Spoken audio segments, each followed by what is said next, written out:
එක්සත් සහල් නිෂ්පාදක සංගමය වෙනුවෙන් මම එහි සභාපති මුදිත් පෙරේරා අද මේ විශේෂ මාධ්‍ය සාකච්ඡාවට පැමිණි සියලු මාධ්‍යවේදීන් ඉතාමත් ආදරයෙන් පිළිගනු ලබනවා. මේ මාධ්‍ය සාකච්ඡාව අද අපි කැඳෙව්වේ මේ වෙද්දී වී ගොවියට අත් වෙලා තියෙන ඉරණම සම්බන්ධව අදහස් දක්වන්න.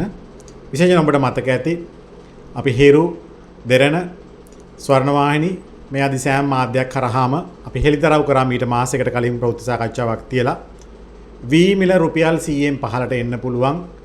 ඒ හින්දා ගොවියා විශාල වශයෙන් පීඩාවටපත් වෙන්න පුළුවන් මේ ගැන අවධානය යොමු කරන්න කියලා.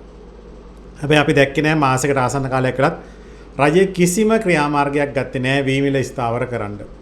ඔබ දන්නවා මේ වෙද්දි දිනපතාම දකින්න ලැබෙන්නේ ගොවියන්ගේ උද්ඝෝෂණ, ගොවියන්ගේ දුක් ගැනවිලි. වී මිල බැහැලා ගොවියට කර කියා ගන්න දෙයක් නැහැ රුපියල් 100න් පහළට ඇවිල්ලා. අපි මීට මාසයකට කලින් අනාවැකි පළ කරපු විදියටම පුරකථනය කරපු විදිහට මේ වෙද්දි වී මිල රුපියල් 100න් පහළට ඇවිල්ලා. ඒ වගේම මේ වෙද්දි යල කන්නයේ වී අස්වැන්න නෙලීමත් ආරම්භ වෙලා. ඒ කියන්නේ වෙළඳ පොළට දැවැන්ත වී සැපයුමක් ලැබෙමින් පවතිනවා. හැබැයි ආණ්ඩුවට වගේ වගක් නැහැ. ආණ්ඩුවේ කෘෂිකර්ම ඇමතිලා දන්නේ නැහැ යලේ ගොයන් කපන්න පටන් අරගෙන කියලා. එයාලා තාම ඉන්නේ AC කාමරවල බාස්මති හාල් ගිලගල ඉන්න වෙළඳ ඇමතිලා කෘෂිකර්ම ඇමතිලා නියෝජ්‍ය ඇමතිලා කට්ටිය කවුරුත් දන්නේ නැහැ මේ වෙද්දි යලේ ගොයන් කපෙන්න වෙట్లా කියලා. පටන් අරගෙන වී මිල බහැලා කියලා. ඒකට කටමැත දොඩවමින් ඉන්නවා. අපි කොච්චර උද්ඝෝෂණ කරත් වී අලි මණ්ඩලේ අරින්නේ අපි වී අලි මණ්ඩලේ අරින්නේ ගොයන් කැපෙන්න වෙලාවට විතරයි කියලා. හොඳයි. ওই විදියටම ඉන්න මහත්තුරුනේ. හැබැයි අපි කතා කරන්නේ අද මේ වී මිල රුපියල් 100න් පහළට බහැපු කාරණය ආණ්ඩුවේ මැති ඇමතුරු හිතන් ඉන්නේ මේ ඒක මේ 76 අවුරුද්දක් පුරාවට ආපු සිදුවීමක තවත් අතුරු ප්‍රතිඵලයක් විදිහට කියලා නෑ. මේක මේ 76 අවුරුද්දක් පුරාවට සිද්ධ වෙච්ච දෙයක් නෙමෙයි. මේ වී මිල රුපියල් 100න් පහළට කඩා වැටෙන්න හේතු උනේ අප්‍රේල් මාසයේදී වෙළඳ සහ කෘෂිකර්ම ඇමති ඩබල ඒකාබද්ධව ඉදිරිපත් කරපු අමාත්‍ය මණ්ඩල සංදේශයකින් තීරණය කරා කැබිනට් එක අප්‍රේල් සහ මැයි මාස දෙක ඇතුළතදී සීමාවකින් තොරව කීරි සම්බා ආදේශක වශයෙන් පොන්නි සම්බා සහල් විශේෂ ආනයනය කරන්න ඉඩ දෙන්න. වැදගත්ම කාරණේ තමයි සීමාවකින් තොරව. ඒ කියන්නේ ඕනෑම ප්‍රමාණයක් ගේන්න පුළුවන්. සීමාවක් නැහැ. අපි එහෙම අමාත්‍ය මණ්ඩල ලංකාවේ වරින් වර සහල් ආනයන සිද්ධ වෙලා තිනවා. හැබැයි හැම වතාවකදීම යම්කිසි සීමාවක් තියෙනවා මෙට්‍රික් ටන් 50000ද ලක්ෂද ලක්ෂ දෙකද කියලා. මේ පාර එහෙම සීමාවක් තිබ්බේ නැහැ. ඕන පුද්ගලයන් ප්‍රමාණයකට ඕන ආනයන කරන ප්‍රමාණයකට හාල් ගේන්න පුළුවන් විදියට විවෘතව තමයි මේ පාර අමාත්‍ය මණ්ඩල සංදේශයේ ඉදිරිපත් වුණේ. ඒකේ ප්‍රතිඵලයක් විදියට අප්‍රේල් මැයි මාස දෙකේ පමණක් කීරි සම්බා ආදේශක පොන්නි සම්බා සහල් කිලෝ කෝටි 20ක් ලංකාවට ආනයනය වෙලා තිනවා.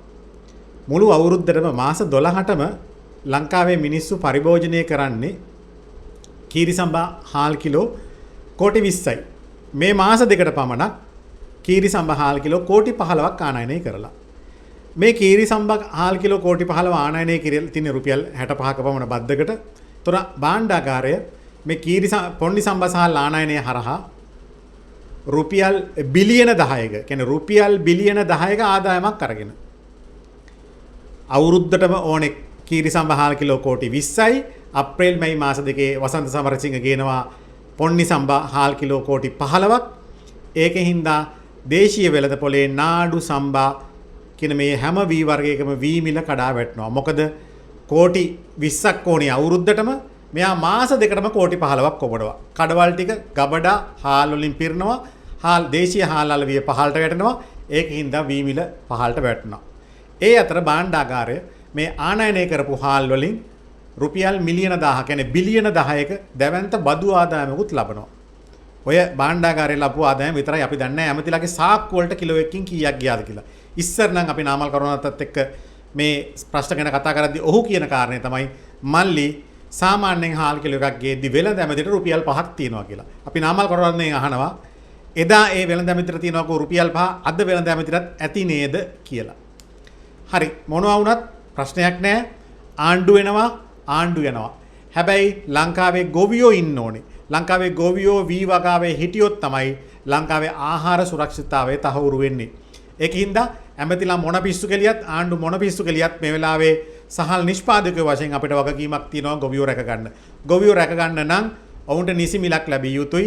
ඔවුන් සතුව තවමත් මහකන්නේ සැලකිය යුතු වී ප්‍රමාණයක් තියෙනවා. අපේ ගණනය කිරීම අනුව වී මෙට්‍රික් ටොන් ලක්ෂ 10කට ආසන්න ප්‍රමාණයක් මාස් කන්නේ නිෂ්පාදිත වී තවමත් ගොවියෝන්ගේ ගෙවල් වල තියෙනවා. මේ ප්‍රමාණයට නිසි මිලක් නොලැබීමේ හින්දායි මේ ගොවියෝ පාරට අවිල්ලා කෑ ගහන්නේ. කින්ද අපි ආණ්ඩුවට යෝජනා කරනවා මේ ආණ්ඩු තමයි පිස්සු කෙලිය ආණ්ඩු තමයි මේ විකෘතිය නිර්මාණය කරේ කොමිස් වෙනුවෙන් හාල් ආනයනය කරලා දැන් වෙච්ච දේ වෙලා ඉවරයි. ඒත් අපිට යුතුයකමක් තියෙනවා සහල් නිෂ්පාදකයෝ වශයෙන් ගොවියෝ රැක් ගන්න. අපි ආණ්ඩුවට යෝජනා කරනවා ඒ අනුව රට පුරා විසිරලා ඉන්න සියලු පුද්ගලික මෝල් හිමියෝ සූදානම් හෙට ඉඳලා සුදු සහ රතු නාඩු වී කිලෝ එකක් රුපියල් 120කට මිලදී ගන්න. හැබැයි එක කොන්දේසියක් මත. ඒක තමයි මේ වෙලාවේ පුද්ගලික වෙළඳපොලේ විවෘත වෙළඳපොලේ හාල් මිල මේ පොන්නි සම්බහින්දා රුපියල් 200 වගේ මිලකට කඩා වැටලා තියෙන්නේ. ඒතකොට ඒ වගේ රුපියල් රතු කැකුළු ගත්තොත් එimhe රුපියල් 150 වගේ මිලකට කඩා වැටලා. ඒ වගේ මිලක් තියෙද්දි වී කිලෝ එකකට 120ක් දෙන්න බෑ අපිට අලෙවි කරගන්න බෑ. ඒ හින්දා අපි ආණ්ඩුවට යෝජනා කරනවා රට පුරා ඉන්න සියලු පුද්ගලික මෝල් හිමියෝ හෙට ඉඳලා වුණත් අපි රුපියල් 120ට වී ගන්නම්. හැබැයි ඒ වී වලින් නිෂ්පාදනය කරනු ලබන හාල් ආණ්ඩුව මිලදී ගන්න ඕනේ කැකුළු සහල් කිලෝ එකක් රුපියල් 210ටත් තඹපු නාඩු කිලෝ එකක් රුපියල් 220ටත්. ආණ්ඩුව සූදානම් නම් ඒ විදියට දේශීය සහල් නිෂ්පාදකයන්ගේ සහල් මිලට ගන්න අපිට පුළුවන් හෙට ඉඳලා රුපියල් 120 ගානේ සුදු සහ රතු නාඩු වී මිලදී ගන්න. දැන් ආණ්ඩුව කියන්න පුළුවන් නෑ අපිට ඒකට සල්ලි නෑ කියලා. ඒක තමයි මේ මාධ්‍ය සාකච්ඡාව ආරම්භයේදී මතක් කරේ. ඔයාලා රට හාල් වලින් රුපියල් බිලියන 10ක මිලියන 10000ක ඒ කියන්නේ ලක්ෂ ගොඩවල් ලක්ෂයක් බදු ආදායමක් ගත්තා. මේ අවුරුද්දේ මුල අයවැය යෝජනාවල ඇස්තමේන්තු කරපු ආදායම් නෙමෙයි.